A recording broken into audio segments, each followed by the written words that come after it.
Welcome back to the next Flashpoint. Today we are doing The Baying of Hounds, where you get to work for Morgan Kell, the founder of the Kell Hounds. Which, if you know the BattleTech canon and the story, is one of the most prominent and legendary merc units in all of BattleTech. This story doesn't really go along with canon, but it also doesn't directly contradict it either, so I really don't have any problems with this one. This is the kind of thing that could have been going on in the margins and just never made it into canon because it's a little standalone thing here involving Morgan Kell. It also doesn't really contradict anything in his backstory or make anything impossible going forward that happens in his story, so I really have no problem with it.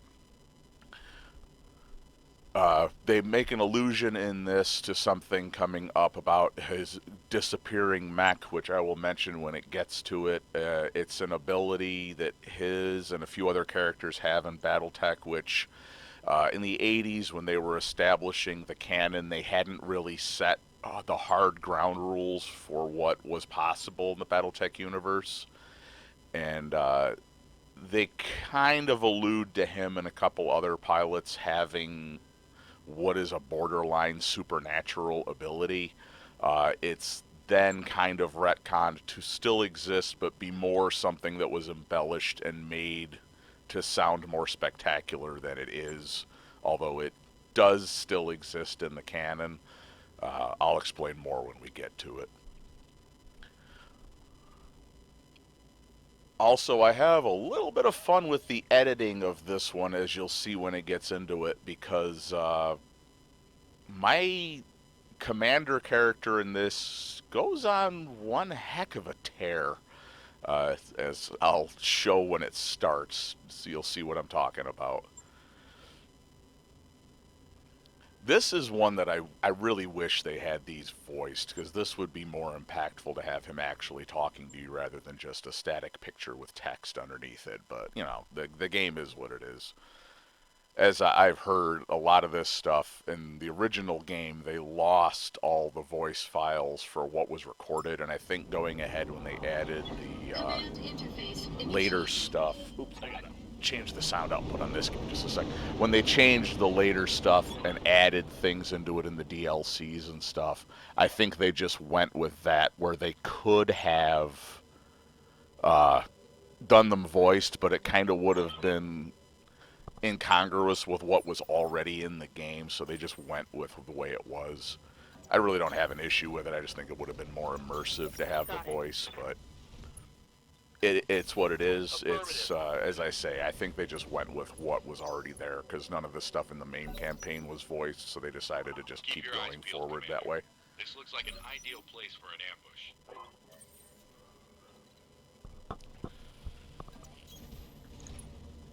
Enemy detected. This is also a long one, so there might be some long periods of me not really talking much in this, just to keep from rambling aimlessly.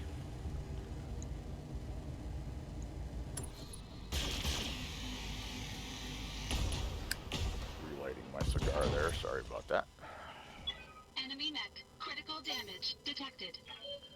As it mentioned in the brief of this, what one of the things you're up against, which we aren't encountering yet, it comes in a couple of minutes here, is a heavily modified stalker that this merc unit is running as basically a giant walking LRM battery.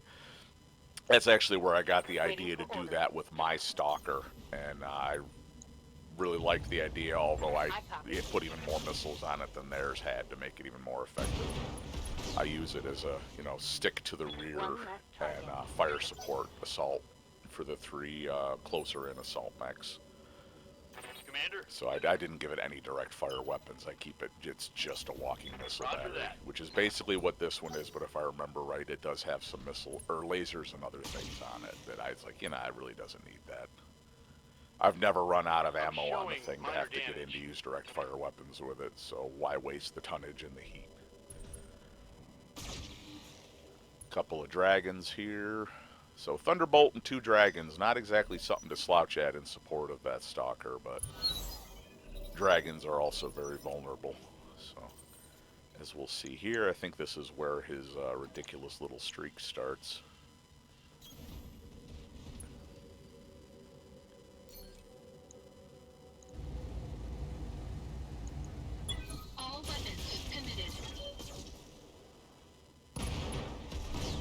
Yep, first one. Enemy mech destroyed.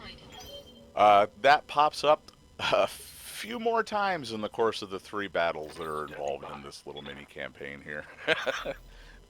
When I played this as it went, the first couple of times I was like, oh, that's funny, and then it just kept going, and I'm like, you know what? I need to have a little fun with this when I do the film edit. I normally don't do silly stuff with this, but it was just too perfect with this to not. Yes, Commander. Also, you'll notice as you go, every one of those that pops up, the background color of the skull is slightly different. Target confirmed. I used the exact same file just with the number changed. I don't know why it did that, but whatever. The things you get into sometimes when you're doing film editing. Ready for orders. I just kind of went with it rather than trying to figure it out and make it consistent. Like, whatever. Firing. Full complement on enemy. Also, you'll notice I have some serious heat issues on this map. In this game, because heat is a big, big thing with BattleTech, especially in this time period of it. Your environment that you're playing in, as I've alluded to in some other videos, has a big effect on your ability to dissipate heat. Beam weaponry especially is very, very heat intensive, and you just saw the missiles coming in from that stalker. Damage minimal. So my Marauder especially has some serious heat issues here. A lunar setup like this is even worse than a Martian setup because with no atmosphere, it is very, very difficult for your mech to vent heat. So you have to be very, very careful with the beam and heat-intensive weapons on this one. Enemy mech destroyed. Which most of the time when I'm running the ragged line of heat, it's when I have the opportunity or hope I have the opportunity to where pushing the heat would finish off the target, so I just kind of go with it. It doesn't always work out, but just like in the tabletop, sometimes you got to take the risk. Sometimes not firing or moving to let your heat come down a little bit can put you in a bad position. You have to move or fire sometimes, heat be damned, and that's happens a few times in these missions, as you'll see. It's even more of an issue in the tabletop because by most rule sets for the tabletop game, moving also generates heat, whereas it really doesn't in this computer version of it. So you have to, if you're going to vent heat, you have to either not move or move very little. If you walk your full capacity or jump or run, you add heat rather than vent it. So you really, really need to watch it in the tabletop. Unlike in this version of the game, it's a little bit different. So there's your stalker.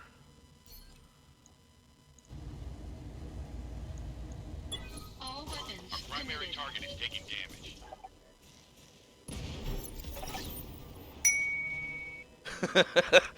2. As I said, it happens a bit in this. I don't know what the heck they did to piss off my unit commander, but he's out for blood in this mission and the 2 subsequent ones. Confirmed.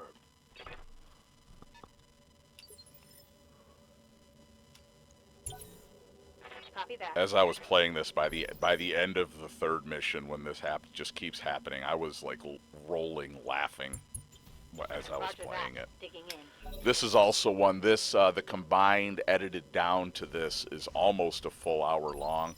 The original video before cutting out the load screens and some of the in-between stuff that I cut out because it really isn't all that important. This was about an hour and 45 minutes of video time, about 2 hours of play time cut down to an hour. So this is a long video, but compared to if I had just like streamed it as I was doing it, it's about half of what it would have been.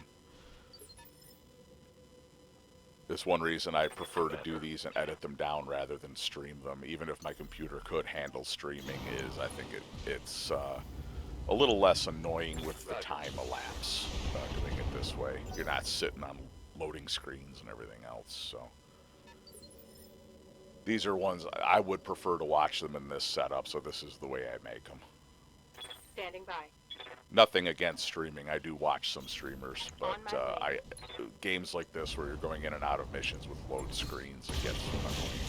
If you're playing like a campaign game that doesn't have the load screens is one thing, but this Hostile is removed. something else.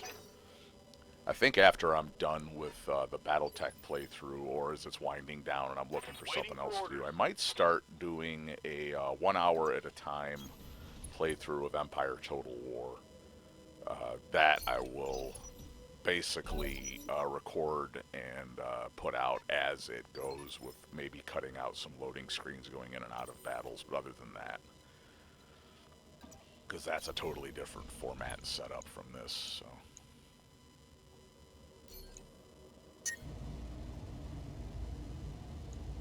All weapons committed.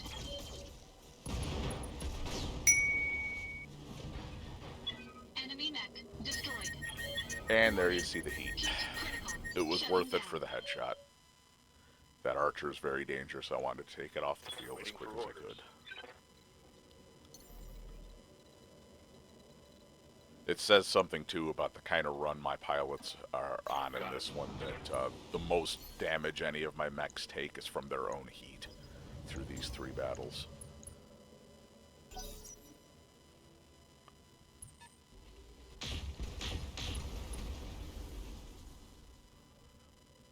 Warning. If you missed the Armor setup, low. what's going on here, this particular mission, these basically 2 lances, the initial ones, this lance that comes in for reinforcement, and the stalker, which even though it wasn't, is basically part of that first lance, because there were only 3 of them plus him, is you're taking them out to block and let yourself, or that is the blocking force, to let yourself be able to get in to recover where his ex and his daughter are supposedly holed up to keep from being captured. I won't get into that going ahead. I'll let that unfold as it is. But that's what it is here, is you're taking out this blocking force so you don't potentially have 2 lances, one of which has a massive assault mech that is very dangerous to have running around behind you as you're trying to do an extract. You're kind of taking out the opposition one step at a time here to make it easier going forward.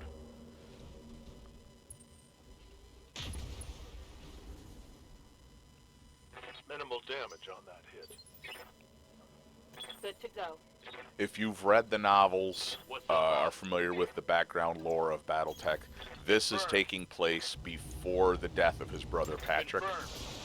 This is after the big fight that made him decide to disband most of the Kell hounds and go into a monastery. But it is before the battle that sees his brother killed and brings him out of retirement, which is Got it. No part shooting. of the Just running. Warrior trilogy, I want to say, or maybe takes place right before it. But him coming out of retirement is all in the Warrior trilogy and all that. So if you were looking for novels to read or read novels and wondering where this sounds familiar, takes place before that. This is kind of, there's another one. This is kind of the lead up to that, a little bit of what he is up to while he's in his self-imposed exile.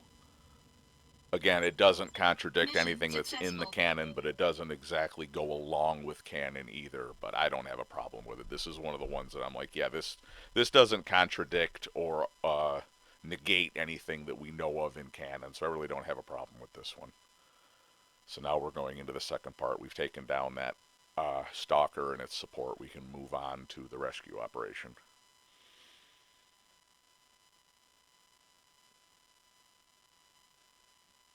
If you're interested in knowing more about Morgan and Patrick Kell and the Kell Hounds, start out with the novella, which I believe starts a series of short novellas. I've only read that one, so I'm not exactly positive, but called Not the Way the Smart Money Bets, which is one that came out much later than the earlier stuff that had been published to try to fill in a little bit of their backstory.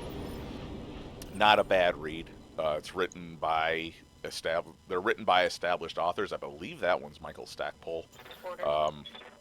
They kind of fill in the background and give a little bit of flesh onto the bones of their story. but it doesn't negate or contradict anything. It just kind of fills in some character and history of what was going on with them. The foundation of the unit and how it expanded and became the legendary Merc unit that it is within the context of the game here. The Kell Hounds and the Wolf Dragoons are the two main mercenary units, absolutely legendary ones. There's also the Grey Death Legion. There's destroyed. What was the other one that appears? I want to say the Crescent Hawks, which I believe was invented for one of the computer games, but did end up canon. Pops up through other media. The main ones, though, that are in the canon for the early time period are those three. In fact, the Grey Death Legion are the ones that I believe are the focus of the first few novels they ever published in BattleTech. And Grayson Carlisle and the unit that he establishes are kind of the foundation for the stories that would come later with a lot of stuff. They really laid the groundwork for what would go on later on in the BattleTech Enemy novels. sensor lock detected. He pops up as a character in some of your non-mission ones, the little ones that come up where you have, like he tries to poach one of your officers and a few other things, and you have decisions you can make where you can lose the officer or gain money or these other things. You don't actually work for him. He doesn't pop up as somebody that you can do something with, but he is acknowledged and does exist within the game. Is one of those things that is just such a presence in the lore that they just kind of had to acknowledge that, yeah, at the same time you're doing this, he's doing his thing. We wanted to remind people of that kind of thing. Moving out. They did a really good job with BattleTech, even with the Urano restoration and all of that not being canon at the time this game was made. They did a really good job of tying it in with what was canon at the time. I definitely applaud them for that. It doesn't exist in a vacuum.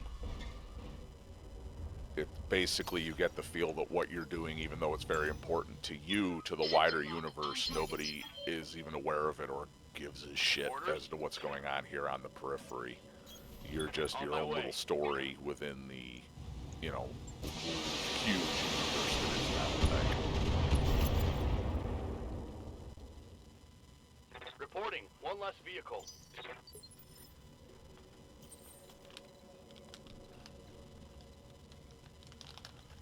So now move up to the point here where you're supposed to be picking up the convoy. This one isn't as bad as waiting for the convoy to move up as some other ones, so I didn't really feel the need to try to skip with that. These APCs actually help you out. They do fire at things and move up with you. They do a pretty good job, so. Move into position.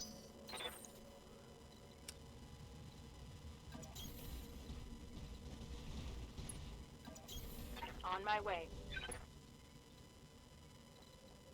Standing by. Position confirmed. Aye, aye.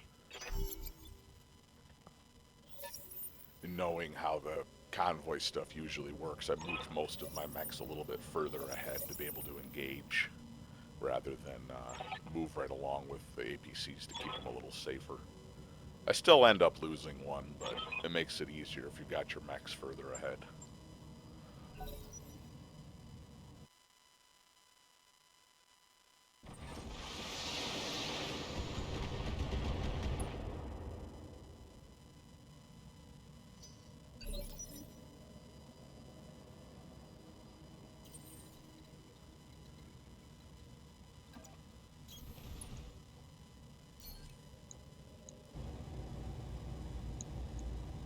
All weapons committed. What did they put in his Enemy coffee? mech destroyed. Or how bad of a mood is he in that he is just blowing people's heads off right and left? Whatever. It makes for some good salvage. Up high. Engage. A headshot here and there is one thing, but almost every round he is capping somebody's head at this point. What is going on with him? Receiving you. It's one of those where you just kind of want to get on comms and go, sir, is everything okay at home? You seem a little on the bloodthirsty Acknowledged. side today.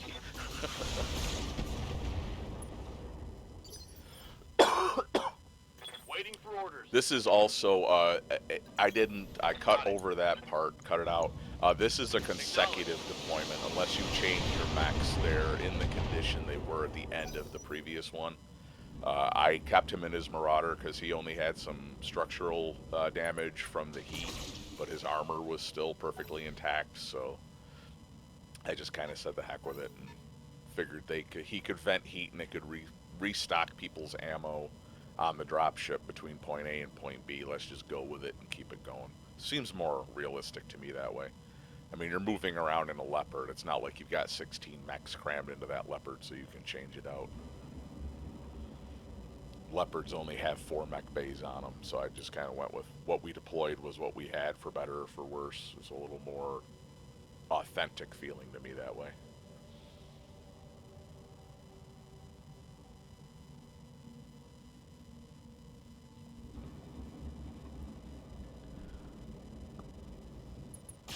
The day he has in this Marauder, I'm tempted to change its name from Jivwitor, which is Marauder in Romanian. I'm tempted to figure out the word or equivalent word for headhunter and change its frickin' name the day he's had here.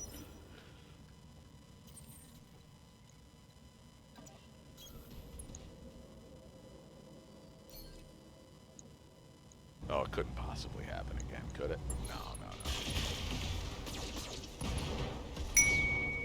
Yep. Enemy mech destroyed. This is just wrong. Commander. Acknowledged. Attacking from position. The day he's having, I'm just kind of picturing Grumpy Cat in a neuro helmet right now, just headshotting everybody he comes across.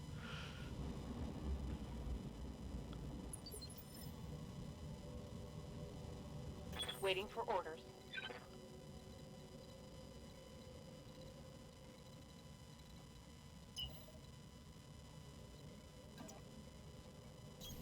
On the move. Full speed.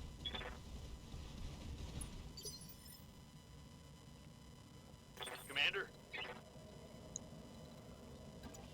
Even though the setup of this one, I took Roger that. if I remember right, took the highest available money and the lowest salvage. I still get some really good salvage out of these missions because there's, if you headshot the mech, the only thing that's destroyed is the head. So even if you don't salvage the chassis, all of the weapons it was carrying are intact. So if it's carrying something good, you can salvage it. I think I end up with some really good quality weapons out of these couple of missions. And by default, I think I got a couple of mechs that are, I think I turn right around and sell them. I don't need to add them to what I've already got, but this mission definitely helps my bottom line.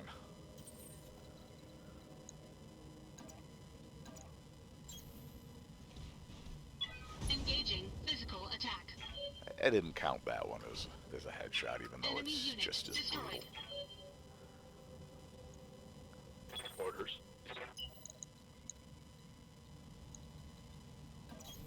Going full throttle. Chance for him to vent some heat, though, so I took it.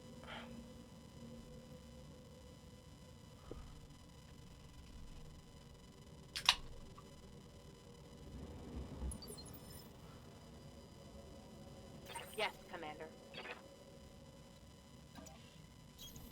Moving out. Oh, I get to shoot your Shrek right in the ass. Acknowledged. Shrek! Shrek's like an onion. One for the If you scrap. shoot it with something explosive, it dies.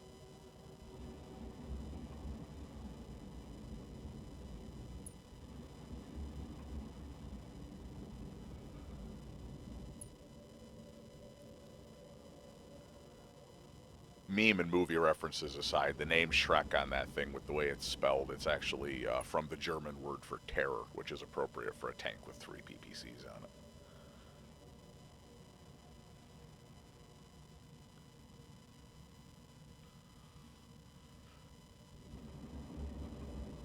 Yeah, see, they're moving up a lot quicker than the vehicles usually do in these.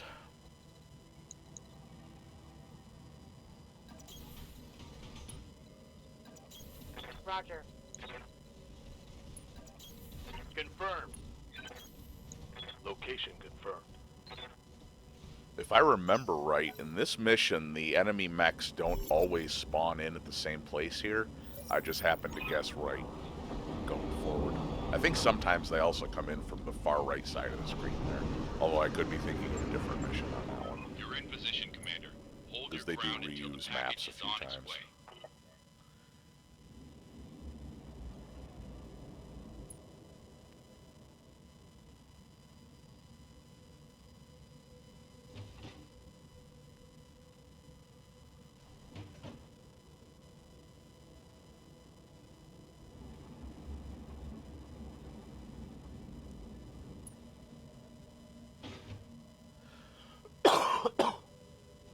Yes, I still can't shake this damn cough.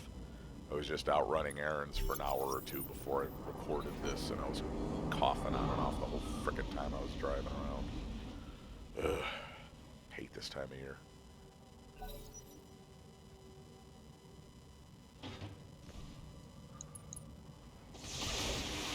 Had to go pick up some paints and brushes to work on the Lance of BattleTech minis that I am painting right now. I have this Lance. I just acquired all 4 of the miniatures for it. Painting them up one at a time.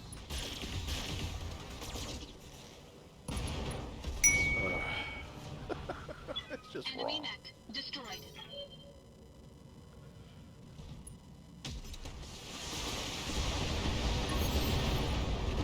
Right now I'm working on the Archer. I'm working my way up through. I'm going to do the Archer, then the Thunderbolt, then the Warhammer, then the Marauder. Working my way up to my favorite, and then figure that way a little more practice and experience with the paints I'm using and stuff. It'll a little bit better results as I go up. That's the one piece of advice I got for painting minis that I've always stuck with. Any of them I do is, if you're doing more than one, start with your least favorite. Because that way, if you screw up as you're going and learn and get better, you're getting better as you work toward the one you really want to do. On my way. I was going to hit the hobby shop, the game shop in town, and pick up some paints to do the museum scale Hatchet Man I've got in Lyran colors, but they weren't open yet. They don't open till noon, so I was there almost 2 hours before they opened. I'm like, yeah.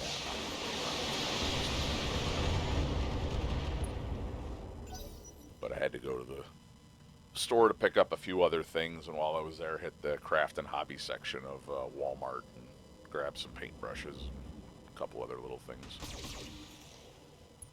Thankfully, did not see the Psycho X that works there. Hallelujah. But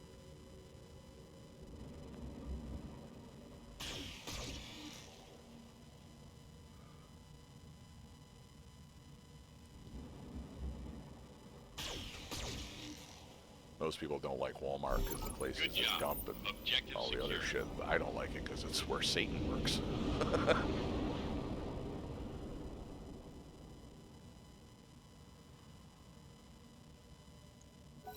Alright, so now all we gotta do is take out these 2 mechs and we're done. The asset has extracted. A pretty much dead rifleman and Orion is all we have left here.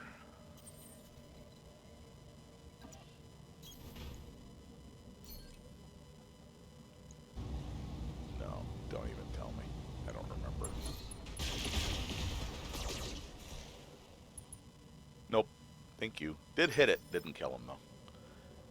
Which probably just made him angrier. Putting my weight into it.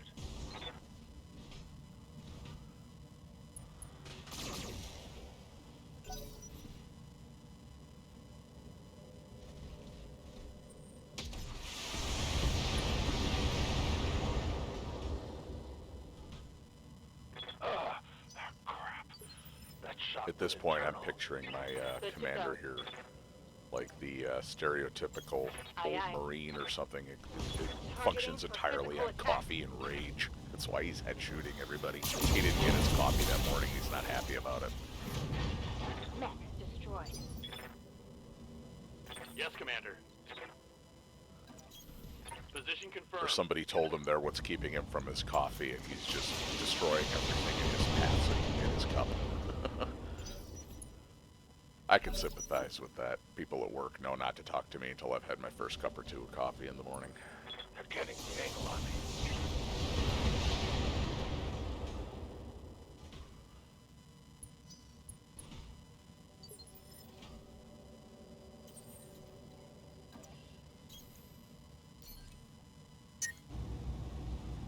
Yeah, why not?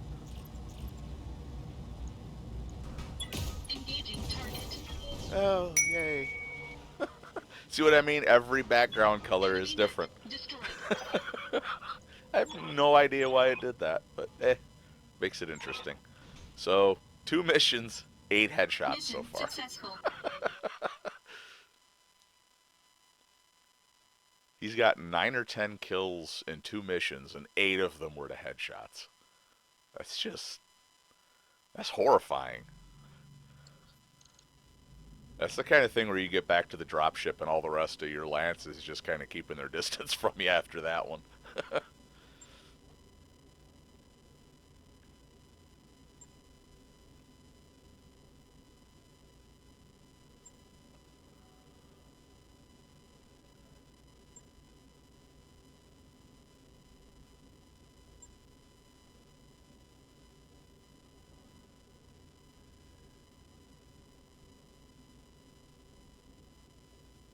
Alright, so as it mentions here, after he downsizes and disbands most of the Kell hounds and goes into self-imposed exile, a lot of the Kell hounds that he demobilizes were not happy. That actually comes right up in the novels. This isn't out of the blue. When he calls them back together and regrows the unit in the Warrior Trilogy, some of the ones that he contacts, or that even do end up rejoining the unit, are very unhappy with him. Very, very unhappy with him over what happened. He has to kind of deal with the consequences of what happened on that. She mentions your disappearing act, I believe she phrases it.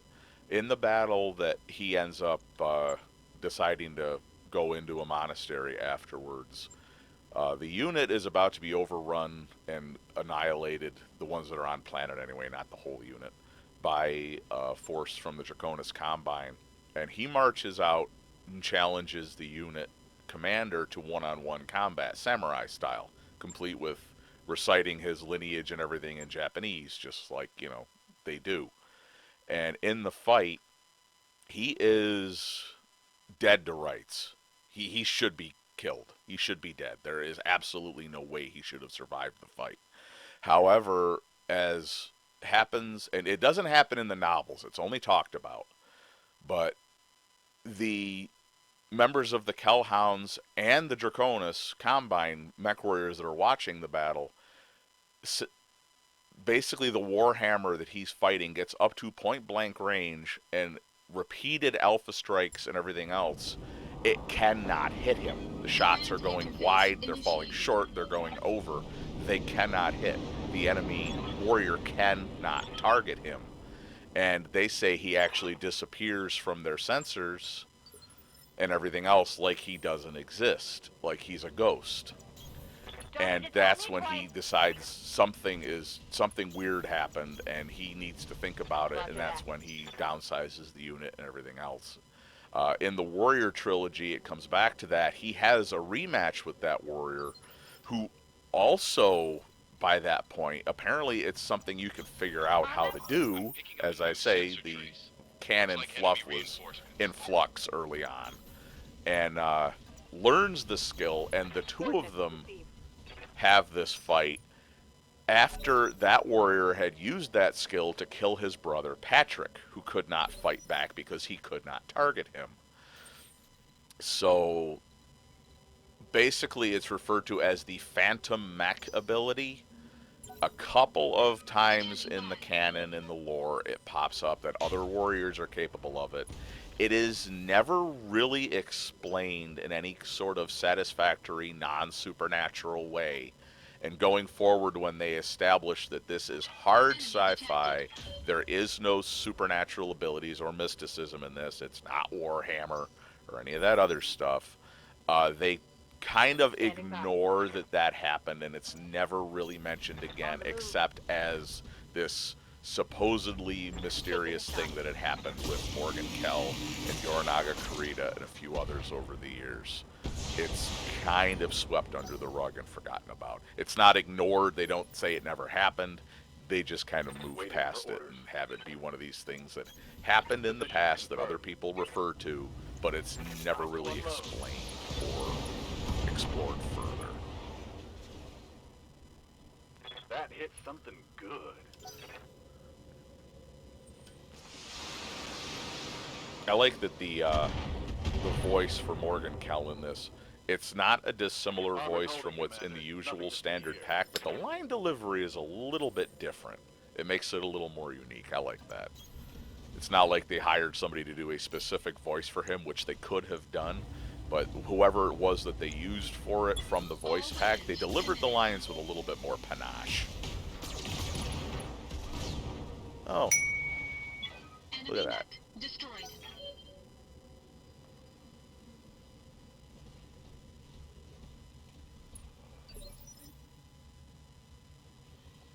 Waiting on you, Commander. Kind of makes me sad they used Glitch's voice for her. Coordinates received. I miss Glitch. Uh-huh. Yeah, that Battlemaster and his Orion both are pretty much screwed in this environment because they're pretty much exclusively energy weapons. High heat energy weapons at that in this environment, so they are seriously handicapped right now. They overheat very, very Barely badly hit, in this Commander. battle.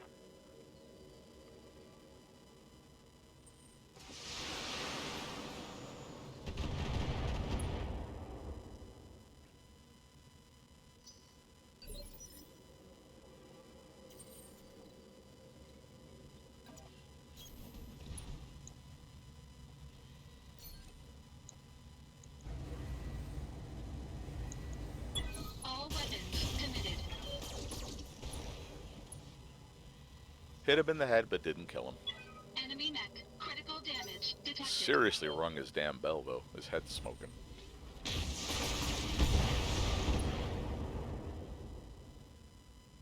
Minimal damage on that hit. Waiting for orders. Ugh. Don't have much luck with the melee attacks in this, but it does strip away their evasive and gives me a chance to vent some heat, so we'll go with it. What's up, boss?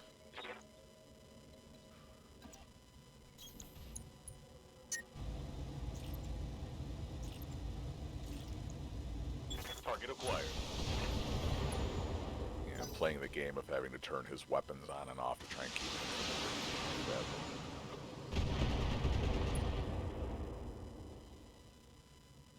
Thankfully, all they're able to hit him with right now are some random LRM rounds. I'm not real worried about a 75-ton heavy mech going down to a couple LRM 5s or LRM 10s here. Shit does happen sometimes, but not real worried about it. I have had times I've played this where I've had to start over again because I've had him get killed. You don't want Morgan Kell to be killed on your watch. That would seriously undermine the canon going forward. Considering he lives into, I think, the 3060s. Firing on target. Yeah, for all the weapons that Battlemaster has, she really doesn't do a lot of damage with it. Kind of disappointing. Another LRM-5 coming in.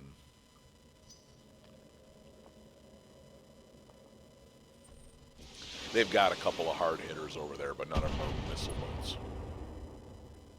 If they had a catapult or an archer over there, we'd be in trouble, but they don't. Especially a C4 catapult, 2 LRM-20s firing in like that every round would do some serious damage. Engaging target. Oh, hey. Enemy mech destroyed. I think there's only a couple more times that happens. Jesus.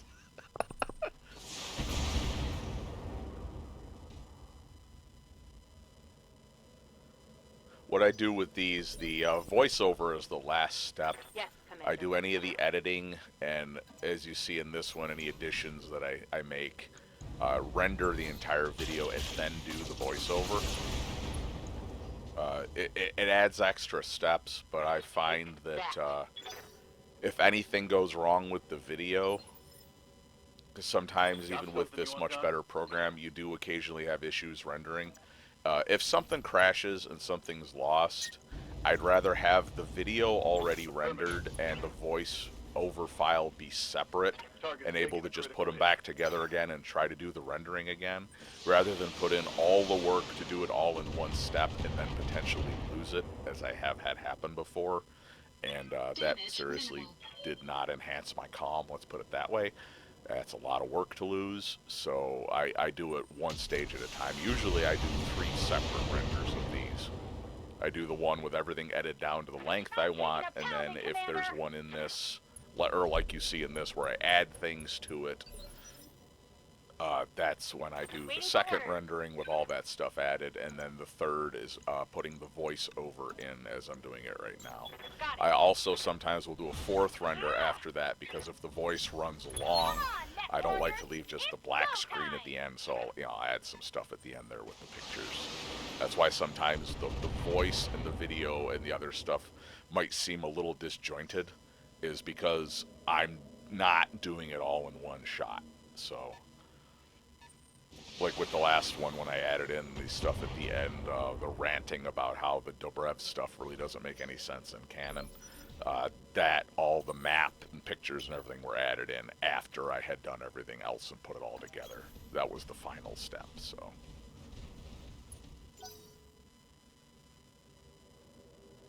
I'm learning these as I go, figuring out how to do things and how to work with stuff in this program, so. That's why they change a little bit over time. I'll hopefully get a little bit better as I'm going and figuring things out. This is all a learning process. The best way to learn something is by doing it, so that's what I'm doing.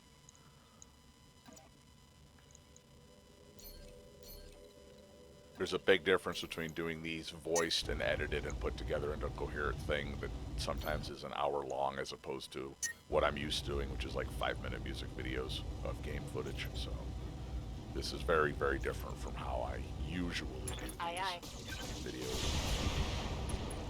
If you see my War Thunder and even some of my old Aces High videos, they're just very, very short, set to music usually. Standing by. Although going forward, I might do more War Thunder videos like this, like I did with my IAR-81C ones, where I talk about the aircraft and how to use it and its history a bit, rather than just show it flying and fighting set to music. I like doing ones like that. It's just up to this point, I haven't really had the time to devote to doing those. Now I do.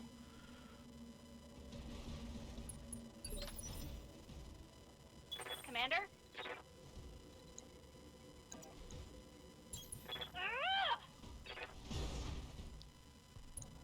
Try to vent some for her. As I said, the melee really doesn't have much luck in this map for some reason, this battle.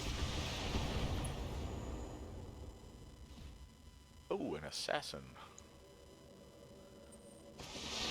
One of the later additions to this game that I think they kind of just added it to flesh out the available mechs and give you some options, because it has some special abilities, but it is not a very useful mech in this game. The added equipment and abilities on this thing, every once in a while they come in handy, but for the most part, it's really not a useful mech in this game. It really isn't. It's basically just a bullet sponge. Oh, look at that. Mech destroyed. See, I tried to do them all with the transparent background like that, and as you see, that's the first time it actually worked, even though I was using the same file every time, just with a different number put over it. But, Video editing is black magic. I don't Ready to understand get it. it on. Moving to I'm sure at position. some point I'm going to do something wrong and summon a demon into my room here or something. I don't know. That's right. I'm on your tail. That should have killed Hey, that I'm overheated. frickin' thing, but whatever. 2 PPCs in the back Ready should for have killed orders. him. Roger.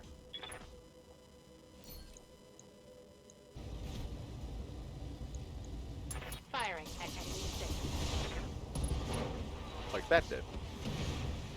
Hope we can salvage that. Enemy flanking. Thankfully, somebody besides Kell starts taking some LRM fire here. Otherwise, they could just start wearing his armor down and get lucky. So all we have left is that last Orion, and then we can take on that other Lance that's coming around the flank there, even though I've already taken one of them out. Yikes! Between the That two hit hard. Lances, I am halfway through the opposition here. Waiting for orders.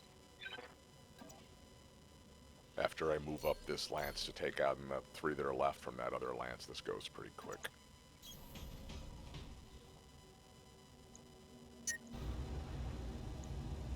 Here we go.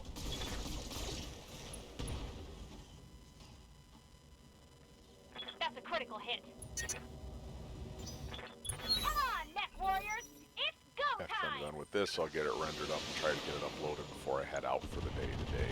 A buddy of mine is home on leave from the Marines. We're going out drinking tonight, so get this done and get it uploaded ahead of time, because otherwise I probably won't get the chance tomorrow, so try and get her done. Full throttle. I got a feeling I'm not going to be in real good shape to do this tomorrow, seeing as how I'm going out drinking with a Marine. What's up, boss? First time he's been home on leave since he made corporal. He's basically my adopted little brother, so I got a feeling we're going to tie one on tonight. On my way.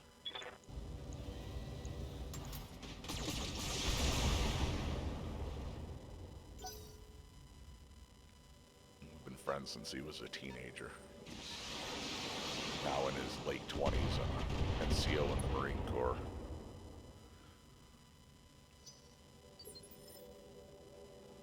Commander, I tried talking him out of it, but copy that. he wanted to. Don't think he's too happy with it since he's been in. I don't think he's going to be re-enlisting unless a whole lot changes. He doesn't really like it, but seems to be doing pretty well at it.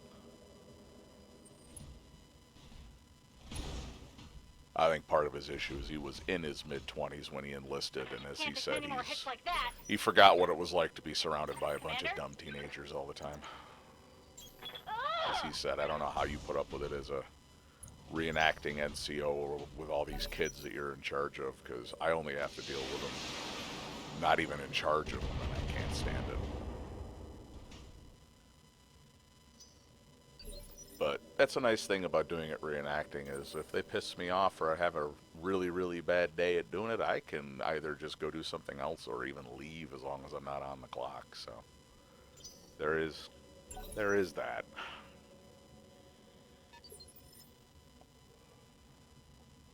Commander. Where I reenact and do living history, I'm our first sergeant there, so I've had a few times when I've pretty much lost my temper at people because of stuff that's going on. Then again, Tango down. I'm a 42-year-old vet portraying a senior NCO surrounded by teenagers and early 20-somethings that Yes, have never Commander. done anything other than some reenacting and living history, so you On my do way, kind of double tend to time. butt heads with people.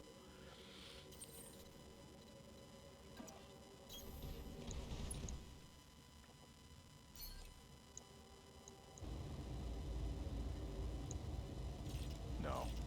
Oh, that's right. I do All it this way weapons too, don't I? committed. Headshot and assault mech. Yay! Enemy I mech think destroyed. that's the last one, but I'm not even positive. Good to go.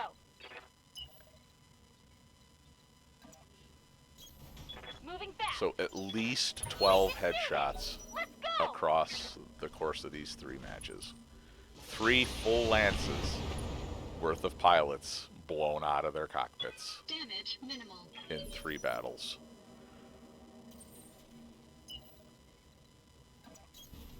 Full throttle. I could have attacked that, but I'm trying to vent some heat. Good to go. Figure move him out of the line of fire while they Confirmed. move up was a good way to vent some heat for everybody here. Ready for orders. And I have double heat sinks on that Marauder. That's how much heat the 2 ER large Waiting for lasers, 2 orders. medium lasers, and to a lesser extent the AC-5 Sprinting. put out.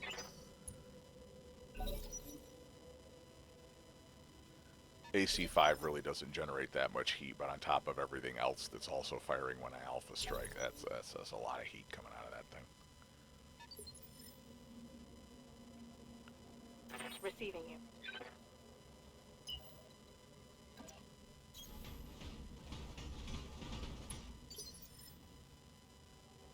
Receiving you. Maximum speed. Yeah, the names of my mechs, as you see on like the Warhammer and the Marauder I've got Good to here, on the Warhammer, because the pilot of that is of Romanian descent, by his name you can kind of tell, is just Affirmative. Marauder in Romanian. In the tabletop, it's not Behemoth in my tabletop. The pilot I have for my Warhammer is of German descent from the Lyran Commonwealth, so the name of that one is just Warhammer in German. And then some of the other ones have more unique names. Like my Thunderbolts are called Thor. I think the pilot of that one is Lyran too. I can't remember though. I haven't played that Lance in a while to remember all of them for sure.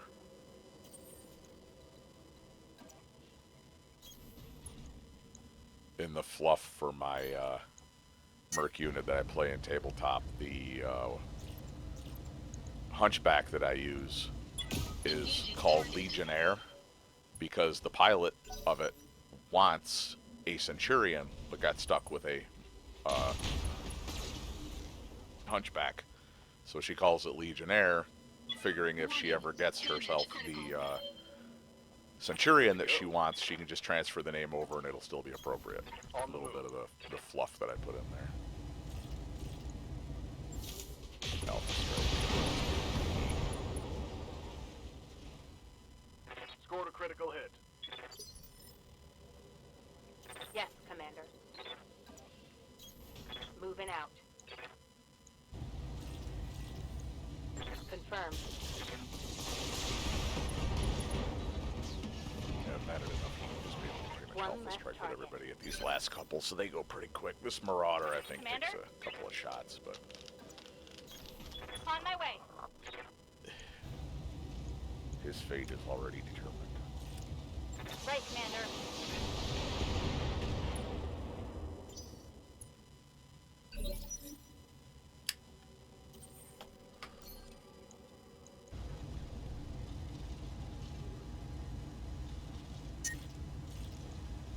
All weapons committed. Aww. Warning. Heat critical. Once again, hit Shutting the down. head. Didn't kill him. Probably scared the Waiting for shit orders. out of him, though. Heading out.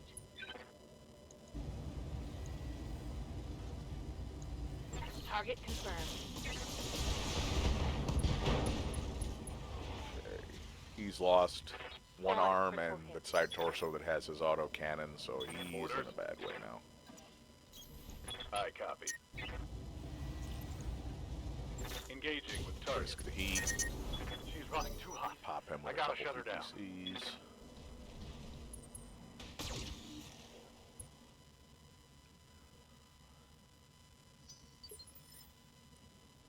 Good to go. Moving to position.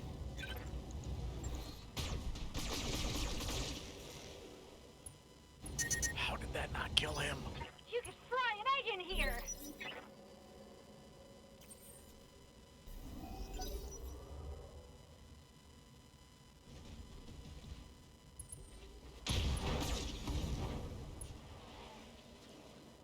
Basically, his last shot, she Structural finally damage. loses an arm. I think that's her large laser gun. No, that's the Good other to arm, go. so didn't really cost her anything. Position confirmed. Targeting for physical attack.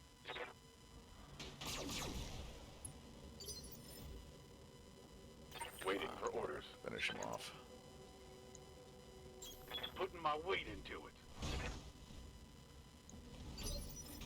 How? Waiting for orders. Yeah, she didn't even lose any weapons with that shot, just the arm. Ah! And That missed. would be a miss. Yes, it would be.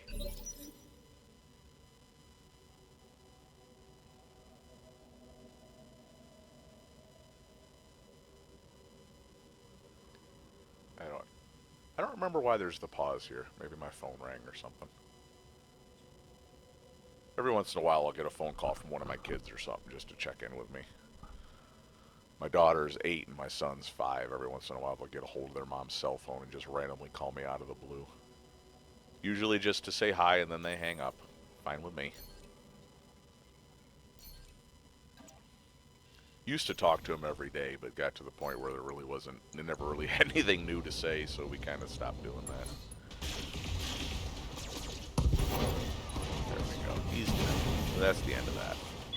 Enemy mech destroyed. So there you go. Now we have the post-mission debriefing Mission and a little bit of successful. conversation, and then if I remember right, I show what I get for the reward box at the end of it, and that's the end of this. So we'll just let it play out. As always, thank you for watching this. Please, if you get the chance, give me a like and subscribe. It helps me hugely. I don't have that many followers. Feel like I'm doing this into an echo chamber, except for the one person who randomly does do a couple of comments on these videos that I have somebody to talk to. Otherwise, again, thanks for watching. We'll see you later. Have a good one. I'll let this play to the end, and then we'll call it a day.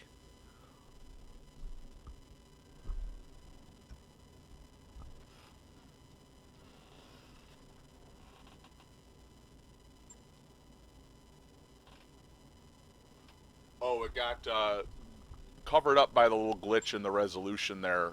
Yang basically tells him he completely sympathizes with her, even though that doesn't justify kidnapping a woman and a child to draw him out. He understands why she's pissed at him, and he agrees, yeah, she definitely has a grievance, which I think is kind of alluding to what comes up in the novels, because he realizes he screwed up pretty good.